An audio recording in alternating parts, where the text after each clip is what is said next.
Hello guys! So, ang topic natin for today, eto, mga pananalita or sinasabi ng lalaki na huwag kang maniniwala dahil ito ay pambobola at kasinungalingan. So ladies, kung nakaka-relate ka, panoorin mo ito.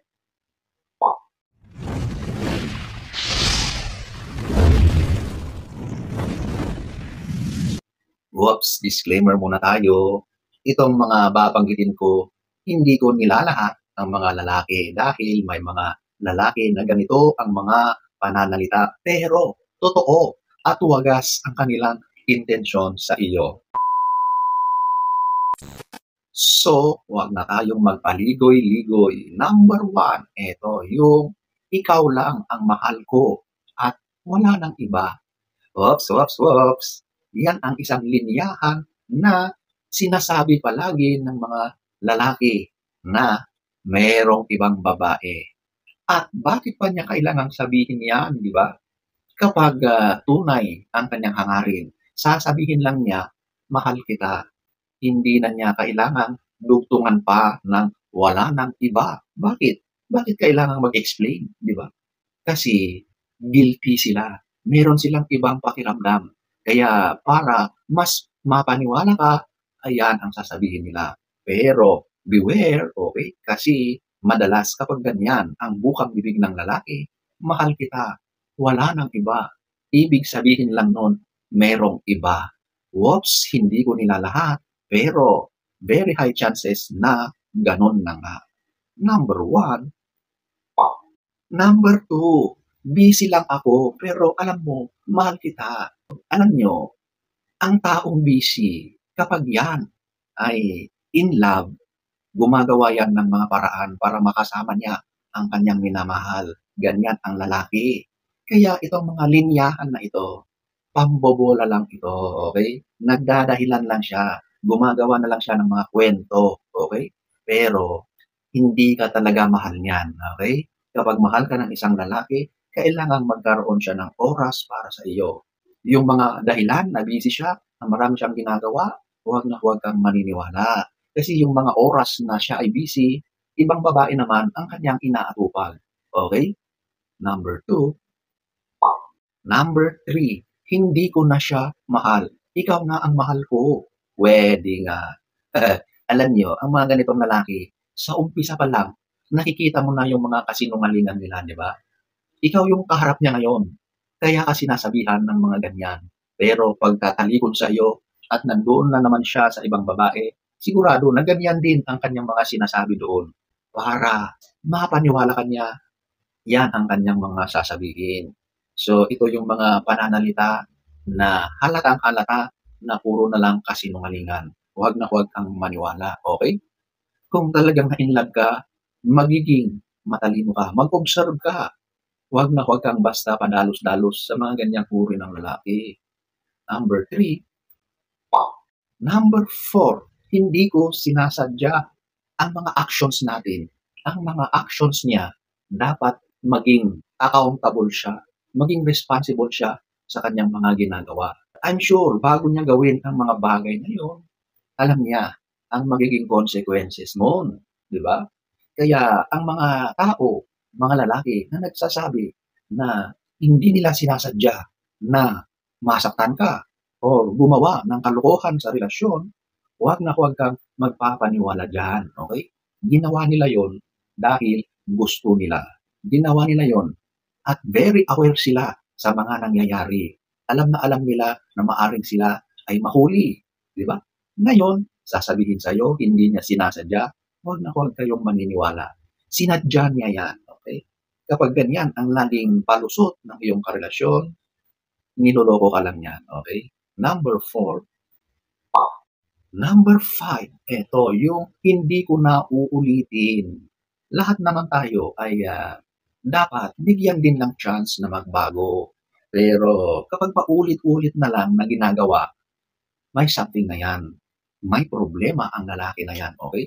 Kung first time siguro na ginawa niya o nagloko siya, may pagkakamali siyang nagawa, sige, bigyan mo ng pagkakataon.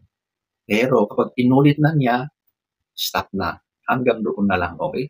Kasi ang lalaki na babaero, paulit-ulit na lang yan. Cycle yan eh. Umiikot-ikot lang yan, okay?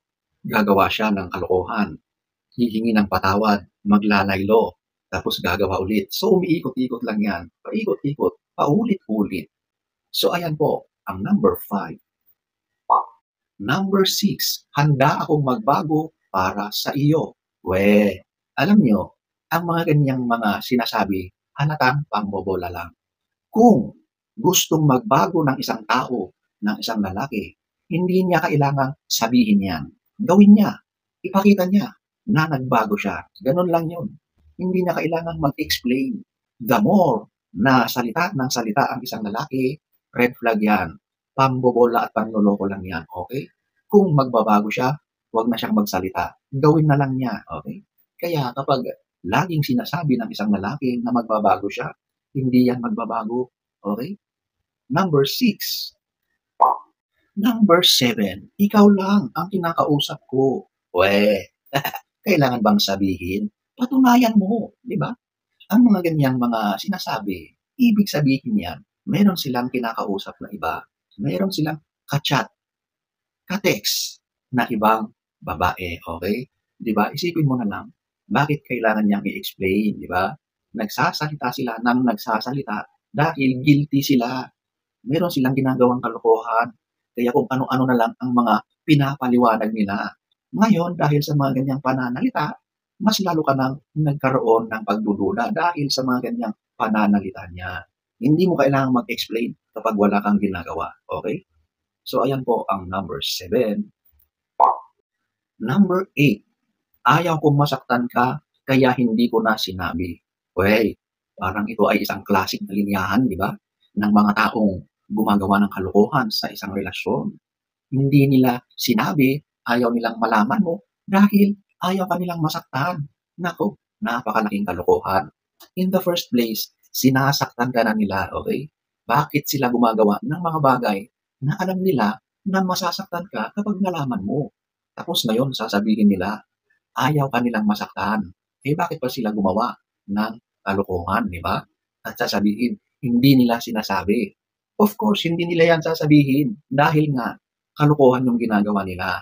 Nalaman mo na lang dahil lahat naman talaga ng mga ganyan ay sisingaw at sisingaw. There will always come a time na malalaman din yan.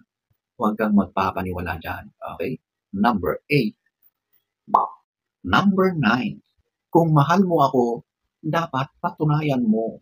Ito ay isang parang blackmail, di ba? Or parang ugaling narcissist. Di ba? Kasi para mapatunayan mo daw na mahal mo siya, kailangan patunayan mo. Kailangan ba? Madalas, itong mga lalaking ito, ang gusto lang nila sa iyo is yung bagay na yon, yung sarili mo, yung katawan mo. Sinasabi nila na patunayan mo na mahal mo ako. Siyempre, bilang babae, mahal na mahal mo siya. Kaya, nahuhulog ka sa ganyang mga sinasabi niya. At dahil mahal mo siya, ayun, ibinigay mo na yung bagay na yon.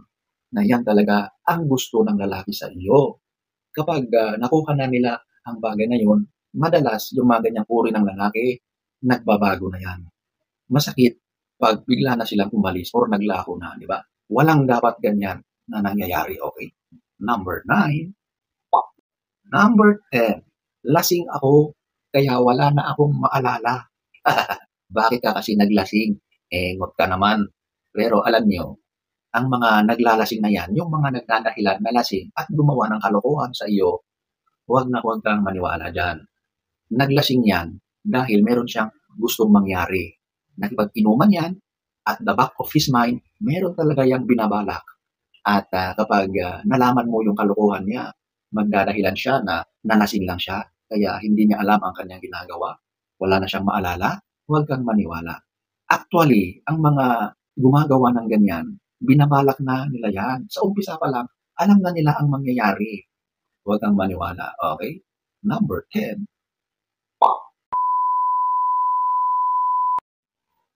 So, ayan po ang ilan sa napakaraming mga dahilan pambobola ng mga lalaki na huwag mong paniwalaan. So, sana ay nagustuhan niyo ang ating topic for today. Next story time. Don't forget to subscribe.